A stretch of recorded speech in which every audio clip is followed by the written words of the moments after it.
Hello everyone, আসসালামু আলাইকুম। কোনো রকম ডাল ভেজানো বা বাটাবাটির ঝামেলা ছাড়া পুরো রমজান মাস জুড়ে কিভাবে মুচমুচে পেঁয়াজু তৈরি করা যায় তার সকল টিপস অ্যান্ড ট্রিক্স সহ আজকের রেসিপি। কিভাবে পেঁয়াজু তৈরি করলে দীর্ঘক্ষণ পর্যন্ত পেঁয়াজগুলো মুচমুচে থাকবে আর ভেতরটা পারফেক্টভাবে মুচমুচে হবে তার সকল টিপস সহ আজকের রেসিপি। তো বন্ধুরা, কথা না বাড়িয়ে চলুন মূল প্রিপারেশনে যাওয়া যাক। আমি যেহেতু ডাল বেটে পেঁয়াজু তৈরি করব না, সেই জন্য আমি পেঁয়াজু মিক্স তৈরি করে নেব। প্রথমে নিয়েছি ১ কাপ খেসারির ডাল, ১ কাপ মসুর ডাল, ১ কাপ নিয়েছি বুট ডাল। এখন এই ডালগুলোকে সবগুলো একসাথে খুব ভালোভাবে মিশিয়ে নেব। আর মিশিয়ে নেওয়া হয়ে গেলে এই ডালগুলো খুব ভালোভাবে কয়েকবার পানি পাল্টে ধুয়ে নিতে হবে। দেখুন মিশিয়ে নেওয়া হয়ে গিয়েছে। এখন একটি বলে তুলে নেব। বলে তুলে নিয়েছি। এখন পর্যাপ্ত পরিমাণে পানি দিয়ে খুব ভালোভাবে কচলে কচলে ডালগুলো ধুয়ে নিতে হবে। যেহেতু ডালে অনেক ধুলাবালি থাকে, সেজন্য কয়েকবার পানি পাল্টে খুব ভালোভাবে কচলে ডালগুলো ধুয়ে নেব। দেখুন কয়েকবার পানি পাল্টে ডালগুলো ধুয়ে একটি স্ট্রেনারে পানি ঝরিয়ে নিয়েছি।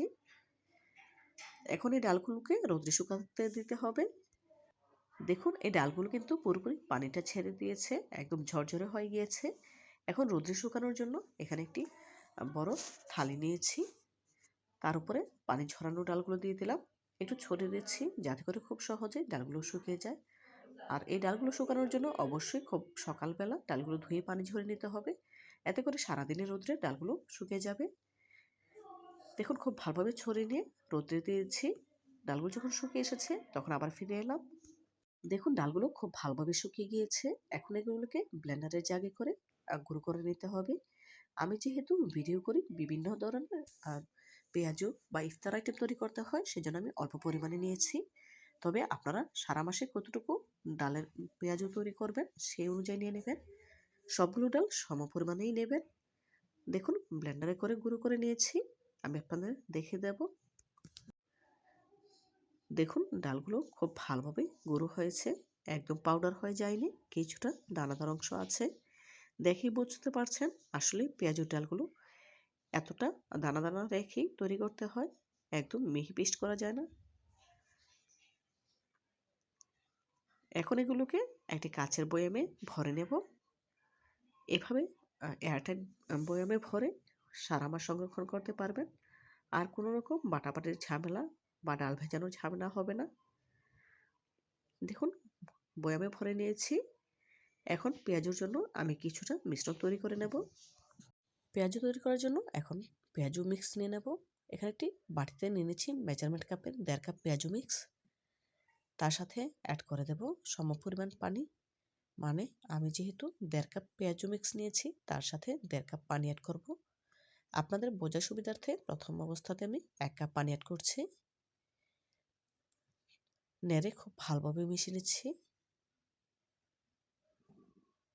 এখন অ্যাড করে দেব আরও ১/২ কাপ পরিমাণ পানি। খুব ভালোভাবে নেড়ে মিশিয়ে নিতে হবে। দেখুন মিশিয়ে নেওয়া হয়ে গিয়েছে। এখন এই মিশ্রণটাকে রেস্টে রেখে দেব ২ ঘন্টার জন্য। এই ২ ঘন্টায় পানিটা পুরোপুরি টেনে নিয়ে ডালগুলো অনেকটাই নরম হয়ে যাবে। ২ ঘন্টা পর ফিরে এলাম। দেখুন পানিটা কিন্তু একদম পুরোপুরি টেনে নিয়েছে। দেখে বুঝতে পারছেন আমরা সাধারণত যেরকম ডাল বেটে থাকি এই মিশ্রণটা কিন্তু ঠিক সেরকমই হয়েছে।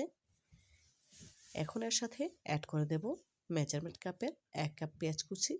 যেহেতু পেঁয়াজু তৈরি করব সেজন্য পেঁয়াজুতে পেঁয়াজের পরিমাণ একটু বাড়িয়ে দিতে হয়। দিয়ে দিলাম পরিমাণ মতো কাঁচামরিচ কুচি, দিয়েছি বেশ কিছু ধনেপাতা কুচি, ১/২ চা চামচ হলুদ গুঁড়া, ১/২ চা চামচ লাল মরিচের গুঁড়া, স্বাদ মতো লবণ। যে যেমন ঝাল খেতে পছন্দ করেন সে অনুযায়ী কাঁচামরিচ দিয়ে নেবেন। এখন সবগুলো উপকরণ খুব ভালোভাবে মিশিয়ে নিচ্ছি। দেখুন খুব ভালোভাবে মিশিয়ে নেওয়া হয়ে গিয়েছে। এখন এগুলোকে পেঁয়াজুর আকারে শেপ দিয়ে নিতে হবে। আমি পরিমাণ মতো মিশ্রণ নিয়ে দেখুন আঙুলের সাহায্যে একটু চেপে চেপে চ্যাপ্টা করে নিচ্ছি। এভাবে করে একই প্রসেসে সবগুলো পেঁয়াজু তৈরি করে নেব। ভাজার জন্য চুলায় একটি প্যান বসিয়ে নিয়েছি। দিয়েছি পর্যাপ্ত পরিমাণে সয়াবিন তেল, পুরোপুরি গরম করে নিয়েছি। এখন এক এক করে পেঁয়াজু ছেড়ে দিচ্ছি ভেজে নেওয়ার জন্য। পেঁয়াজগুলো তেলে ছাড়ার পর গ্যাসের ফ্লেম মিডিয়াম হিটে করে দিয়েছি। এক পাশ যখন কিছুটা ভাজা হয়ে এসেছে তখন উল্টে দেব। শুরু থেকে শেষ পর্যন্ত গ্যাসের ফ্লেম মিডিয়াম হিটে রেখেই পেঁয়াজগুলো ভেজে নেব। এতে করে পেঁয়াজগুলো অনেক বেশি ক্রিস্পি হবে। দেখুন সবগুলো পেঁয়াজও উল্টে নিয়েছি। এভাবে করে কয়েকবার উল্টে পাল্টে পেঁয়াজগুলো গোল্ডেন ব্রাউন কালার করে ভেজে নেব। দেখুন আবারও পেঁয়াজগুলো উল্টে নিচ্ছি।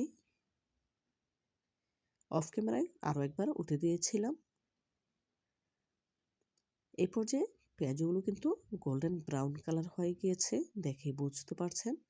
এখন একটি স্ট্রেনারে তুলে এক্সট্রা তেল ঝরিয়ে নেব। দেখুন একটি স্ট্রেনারে বা ছাঁকনিতে তুলে নিচ্ছি।